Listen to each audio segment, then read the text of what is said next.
예, 코스피 지수가 3,150선으로 다시 올라왔지만 여전히 좀 변동성을 내재적으로 머금고 있는 그런 장세입니다. 시장 전략 세웁니다. 한국투자증권 이프렌즈예요.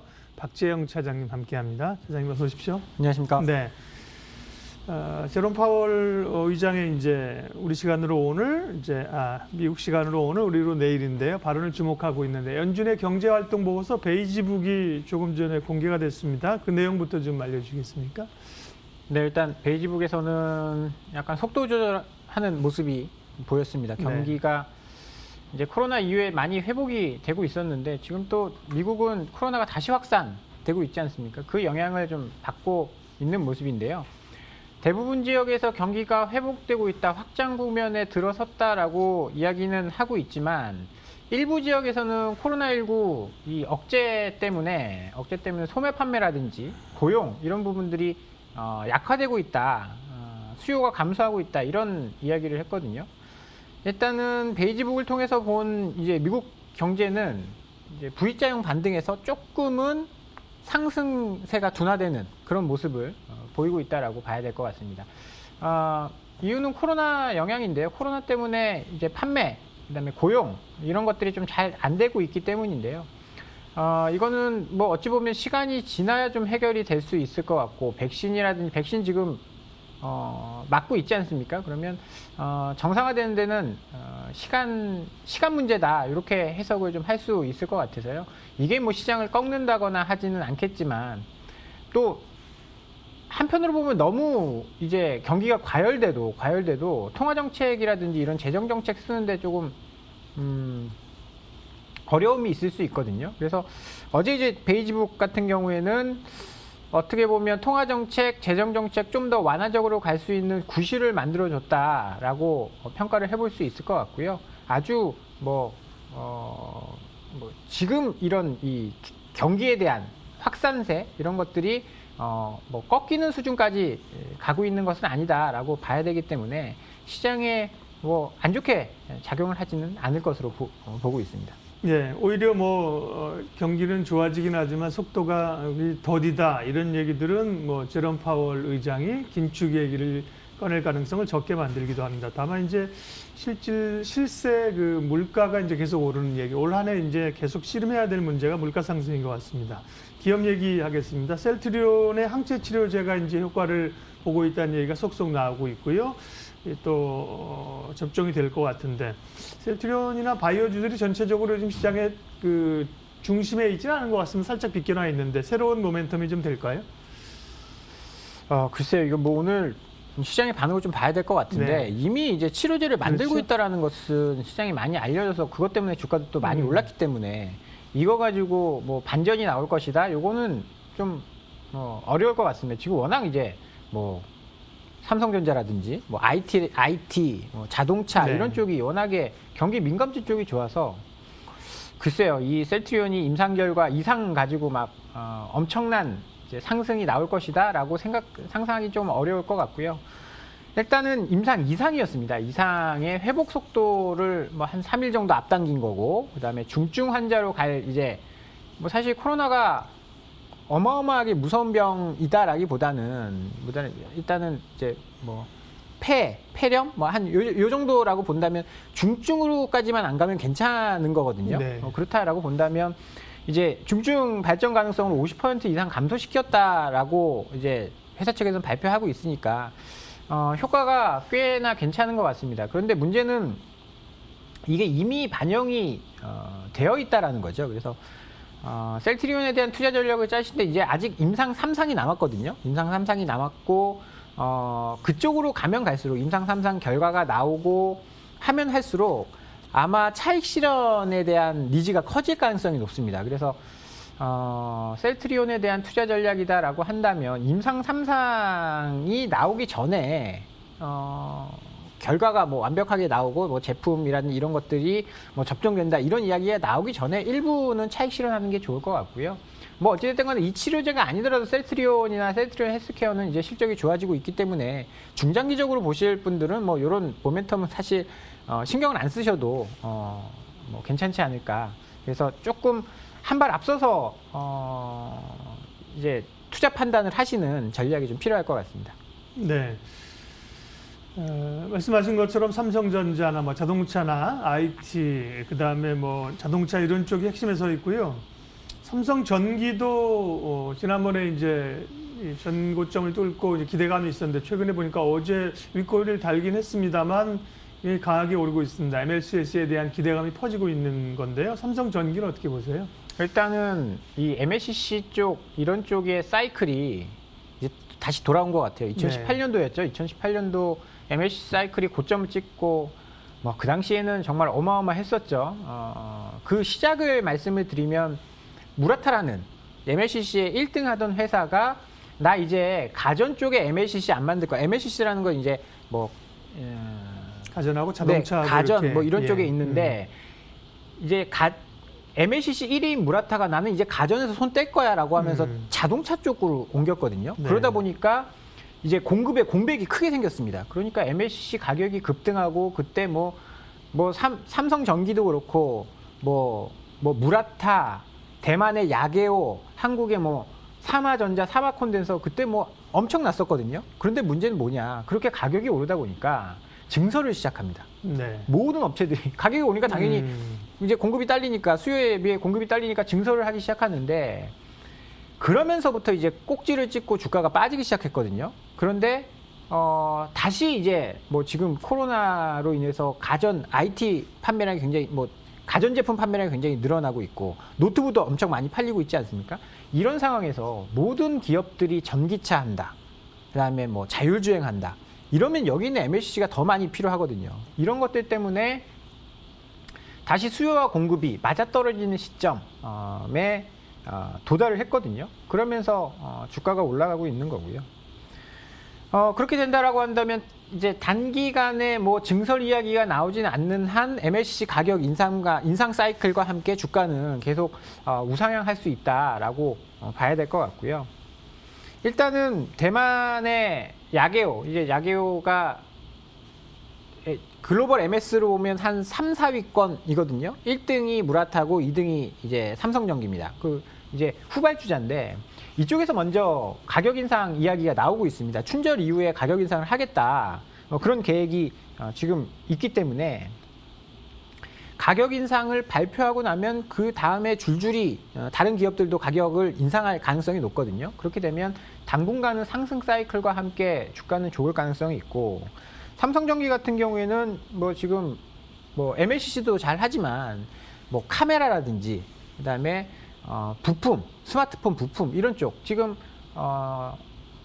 이제 갤럭시 S21 이게 나오지 않습니까? 그리고 애플에서도 폴디드 카메라라고 하는 그 100배 줌 이런 것들을 탑재를 하겠다라고 하는데 그런 것들을 삼성전기가 만들거든요. 그러면 MLCC와 함께 뭐 이제 스마트폰 부품 뭐 이런 것들이 함께 시너지를 낼 수 있다라는 측면에서 긍정적으로 보셔도 좋을 것 같습니다. 네. 그리고 이제 자율주행이라든지요. 뭐 이런 쪽으로도 MLCC에 대한 기대감들이 최근에는 일부 좀 반영이 되는 것 같은데 말씀하신 것처럼 삼성전기는 아직까지 가전 쪽이 많고 이 전장 쪽은 이제 MLCC가 크게 이제 종류가 다르다는 건데 그쪽은 아직 비중이 좀 낮다고 합니다. 그걸 이제 얼마나 빠르게 전환할 수 있는가가 또 포인트입니다.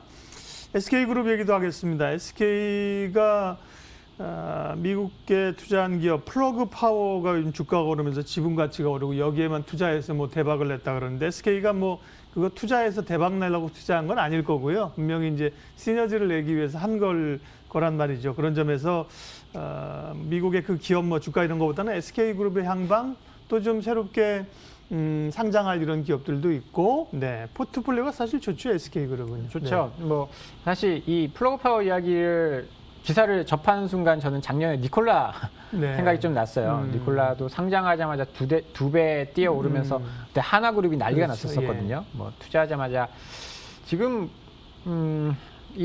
이제 플러그파워라는 회사를 잠시 말씀드리면 이제 수소 사업을 같이 한다라고 하면서 최근에 주가 이제 66달러에 산 주가가 29달러에 산 주가가 뭐 닷새 만에 66달러가 돼서 뭐 일주일 만에 2조를 벌었네 뭐 이런 네. 기사들이 나오면서 이제 관심을 받고 있는데 이제 수소 사업을 하는 그런 업체입니다. 지금 SK와 SK ENS, SK그룹이 에너지 사업을 하잖아요.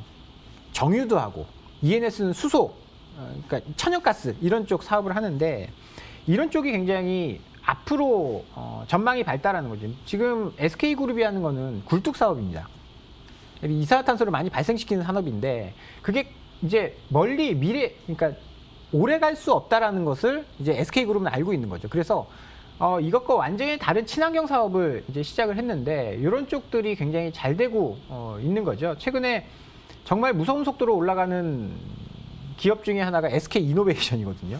뭐 하루 10%씩 뭐 며칠을 이렇게 올라가고 네. 2차 전지에 대한 기대감 이런 것들이 또 반영이 되고 있는 거고 이 플러그 파워와 SK그룹이 시너지를 낼 가능성이 매우 높습니다. 왜냐하면 이 수소 사업이라는 것은 수소를 만드는 게 이제 몇 가지가 돼요.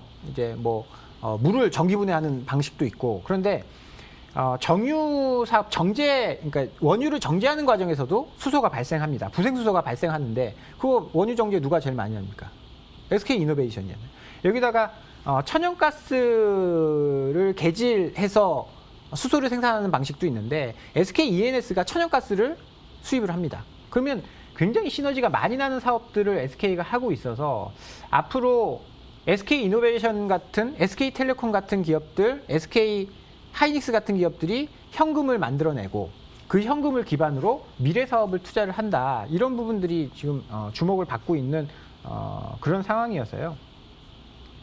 긍정적이다라고 보고 이 수소 산업이 지금 당장은 아직 뭐 크게 부각을 받고 있진 않지만 2차 전지나 전기차도 마찬가지였습니다. 시작하는데 조금 시동 거는데 시간이 좀 걸리는 거죠. 작년에 2차 전지가 굉장히 곽강을 받았다라고 한다면 올해는 조금 분위기가 달라질 수 있습니다. 제가 계속 2021년도 전략을 말씀드리면서 작년에 안 오른 거, 작년에 안 오르지만 실적이 좋은 거 이런 것들을 언급을 드렸는데 작년에 2차 전지가 너무 많이 올랐어요. 그런데 거기서 또 작년만큼 오른다? 그거는 좀 어려운 일이 된다라고 한다면 투자자들은 조금 다른 방식, 다른 기업들을, 다른 업종들을 찾아갈 거거든요. 그러면 친환경에 그 다음 타자가 될 수 있는 게 수소, 그다음에 뭐 자율주행 이런 것이 될 가능성이 높거든요. 그러면 그런 쪽으로 본다면 이번 올해 연초부터 화두는 미래차입니다. 2차 전지로 그러니까 배터리로 가는 자동차가 아니라 친환경 연료로 가면서 스스로 움직이는 이런 자동차가 주목을 받을 가능성이 높거든요. 그러면 친환경 에너지라고 하면 작년에 2차 전지가 많이 올랐으면 올해는 수소 에너지가 또 두각을 나타낼 가능성이 있거든요. 그러면 자율주행과 맞물려서 수소차, 수소에너지 관련된 업종들도 좀 챙겨 보실 필요가 있을 것 같습니다. 네, 말씀하신 것처럼 이제 새로운 투자의 아이디어를 계속 찾아야 되는 게 지금의 이제 과제이거든요. 그런 점에서 디스플레이도 최근에 주목을 받습니다. CES가 열렸고요. 한국의 OLED 수출이 크게 늘었다는 얘기도 있고, 또 사실 디스플레이 쪽은 뭐 첨단인가 좀 이럴 쪽으로 그런데 요즘 뭐 미니 LED 얘기도 나오고 LG 디스플레이 같은 경우도 주목을 받고요. 디스플레이 쪽 얘기 좀 해주시죠. 일단 롤러블 뭐 그런 것들이 기사거리를 만들어내고 예. 있는데 저는 뭐 개인적으로는 그렇게 좋은 주도 섹터는 아닌 걸로. 주도 섹터가 되기는 어려울 것 같은데 예. 왜냐하면 너도 오르고 나도 오르는 시장인데 LED라고 못 오를 이유가 있겠냐. 실적도 좋아지고 있는데 일단은 작년에 수출이 109억 달러로 역대 최대치를 기록을 했다라고 합니다. OLED가. 그런데 뭐 이유는 있죠. 아이폰이 엄청 잘 팔렸습니다. OLED라고 하면 크게 LG가 만드는 대면적, 그러니까 TV에 들어가는. 네. 근데 TV도 잘 팔렸어요. 그렇죠. 집에 있는 시간이 많다 보니까 대면적 TV도 굉장히 잘 팔렸고 고가 TV도 많이 팔렸습니다. 여기다 아이폰 12가 잘 팔리다 보니까 당연히 중소형 OLED도 많이 팔릴 수밖에 없거든요. 이제 그것과 연동되어 있고. 그런데 뭐 결론부터 말씀드리면 아직 적자입니다. 이번에 삼성 디스플레이 이제 본 실적이 나오진 않았지만 예상하기로는 적자 폭이 1조에서 많이 줄어들었다 뿐이지 흑자로 돌아서지 않은 것으로 지금 전망을 하고 있거든요. 이제 삼성전자 본 실적이 나오면 알겠죠. 여기다가 뭐 LG 디스플레이도 마찬가지예요. 올해 2분기까지는 적자가 날 가능성이 매우 높습니다.